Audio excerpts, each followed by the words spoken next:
90 के दशक से सिवान में साहब के आगाज के साथ ही सिवान की राजनीति में उनकी जो धमक शुरू हुई, उसकी गूंज उनके मरने के बाद भी सुनाई दे रही है और दिखाई दे रही है।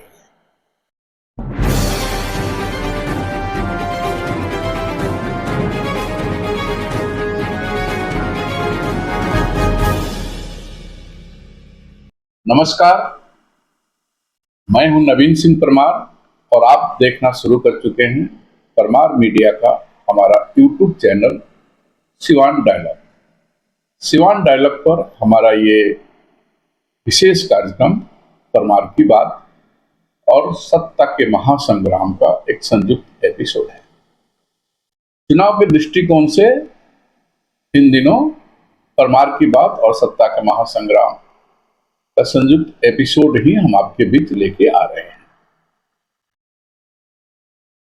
सिवान लोकसभा चुनाव की आगाज हो चुकी है और 25 मई को छठे चरण में यहां वोट डाले जाएंगे।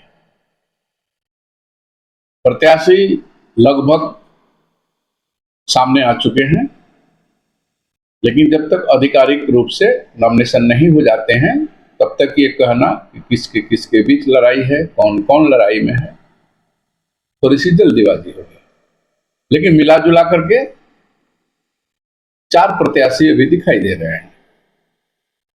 एनडीए गठबंधन की ओर से विजया लक्ष्मी देवी हैं, तो महागठबंधन की ओर से अवध बिहारी चौधरी घूम रहे हैं। वहीं पूर्व सांसद मोहम्मद साहबुद्दीन की पत्नी हिना साहब भी चुनाव लड़ेंगी, ऐसी मार्केट में चर्चा है। चौथा नाम पूर्व सांसद ओम प्रकाश यादव जी का है। यह भी मार्केट में चर्चा है कि वह चुनाव लड़ेंगे, निर्दलीय लड़ेंगे, यानी 2 दल के प्रत्याशी होंगे, 2 निर्दल प्रत्याशी होंगे। आइए चारों लोग मिला जुला करके चुनाव को चतुष्कोणीय बनाने का प्रयास करेंगे। लेकिन आज के वीडियो का मुद्दा यह नहीं है। आज के वीडियो का मुद्दा यह है कि 1990 में पहली बार जीरादेई से एक निर्दलीय उम्मीदवार के रूप में मोहम्मद साहबुद्दीन विधायक चुने गए। उसके बाद दूसरी बार फिर वो जीरादेई से ही विधायक बने। उस समय वह जनता दल के टिकट पर विधायक बने।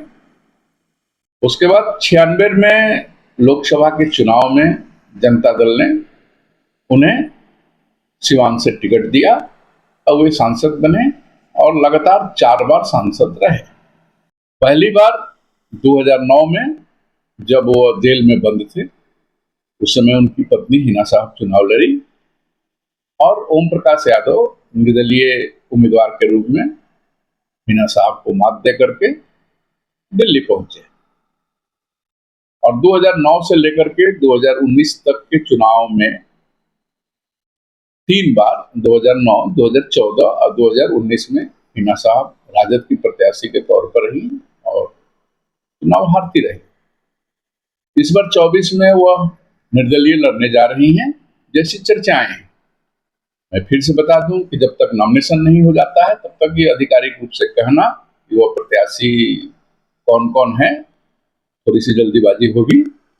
लेकिन जैसी चर्चाएं सुनने में आ रही हैं कि वह निर्दलीय चुनाव लड़ेंगे और इस बार 90 के बाद ये पहली बार होने जा रहा है कि साहबुद्दीन के अनुपस्थिति में, साहबुद्दीन अब नहीं रहे, उनके अनुपस्थिति में उनकी पत्नी चुनाव लड़ेंगी। यानी अब सिवान में साहबुद्दीन सशरीर उपस्थित नहीं है, लेकिन चुनाव की जो परिस्थितियां जिस ढंग से बन रही हैं, इधर कई दिनों से जो चुनाव की चर्चाएं हो रही हैं, अभी पूर्व सांसद ओम प्रकाश यादव जी का वीडियो वायरल हुआ है। 2 बार के वो सांसद रह चुके हैं। 2009 से लगातार साहबुद्दीन नहीं हैं, शहाबुद्दीन 2009 में हिना साहब पहली बार जब हारी, उसके बाद से लगातार शहाबुद्दीन जीवन काल में लगातार चुनाव हारते रहे लोकसभा के। उनकी पत्नी हारी, यानी शहाबुद्दीन हारते रहे, लेकिन पूरी की पूरी तरह चुनाव का जो ध्रुवीकरण है वो शहाबुद्दीन के इर्द गिर्द ही घूमता रहा है। शहाबुद्दीन के पक्ष में, शहाबुद्दीन के विरोध में।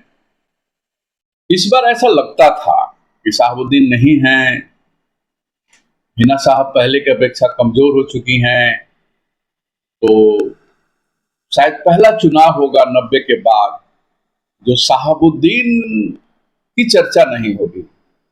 लेकिन यह सिवान का दुर्भाग्य है, यहाँ के राजनीतिक दलों का दुर्भाग्य है कि एक बार पुनः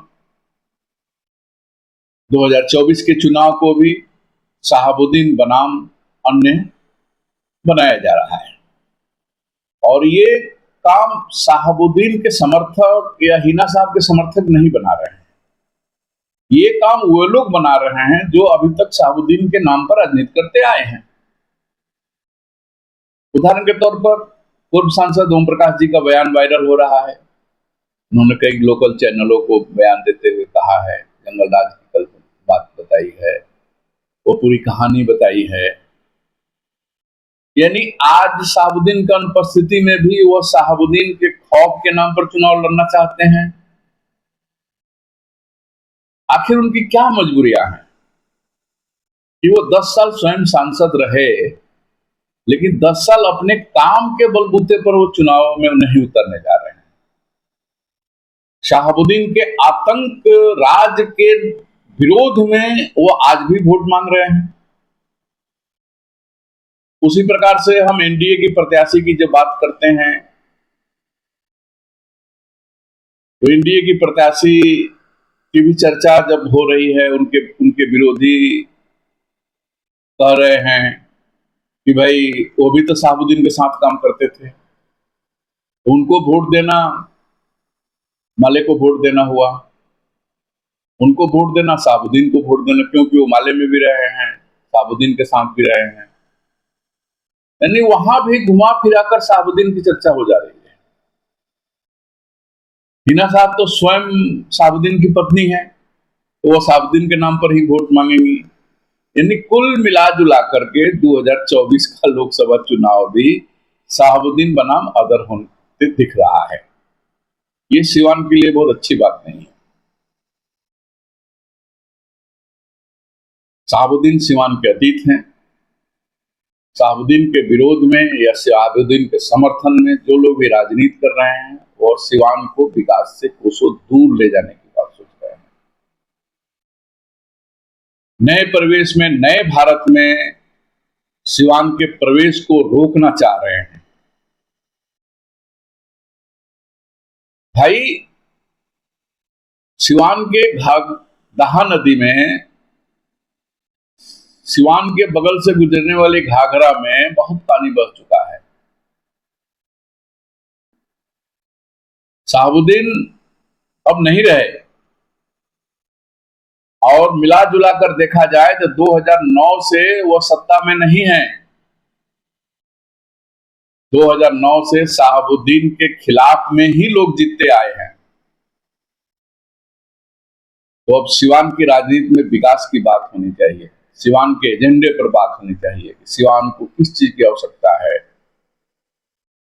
सिवान का जो भी सांसद इस बार चुनाव जीते या जो लोग चुनाव लड़ रहे हैं वो सिवान का विजन रखें लोगों के सामने। वो जीतेंगे तो क्या करेंगे सिवान के लिए, इसकी चर्चा करें।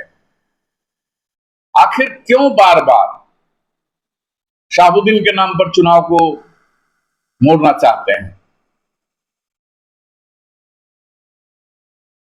समय बदल चुका है, परिस्थितियां बदल गई हैं, बिहार का सत्ता बदल गया है, दिल्ली का सत्ता बदल गया है।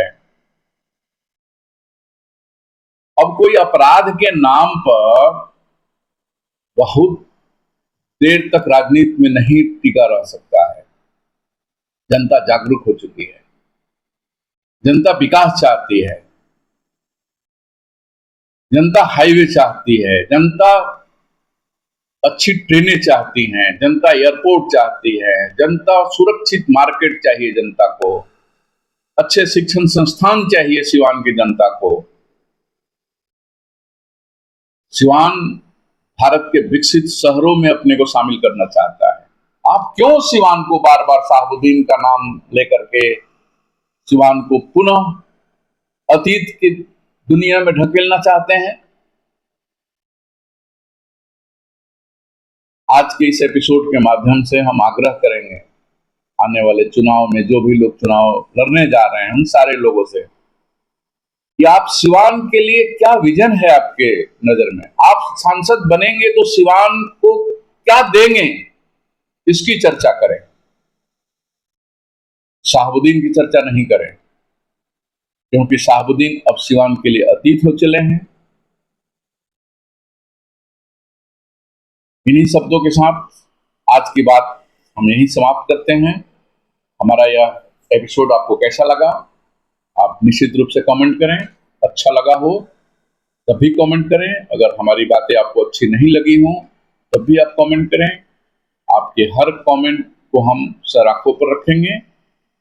अगर आपने हमारे चैनल को सब्सक्राइब नहीं किया है तो एक बार सब्सक्राइब कर दें, बेल आइकन दबाना नहीं भूलें। अगर फेसबुक पर आप हमको देख रहे हैं तो सिवान डायलॉग के नाम से हमारा फेसबुक पेज है, उस पर देखें, हमारे वीडियो को लाइक करें और शेयर करें।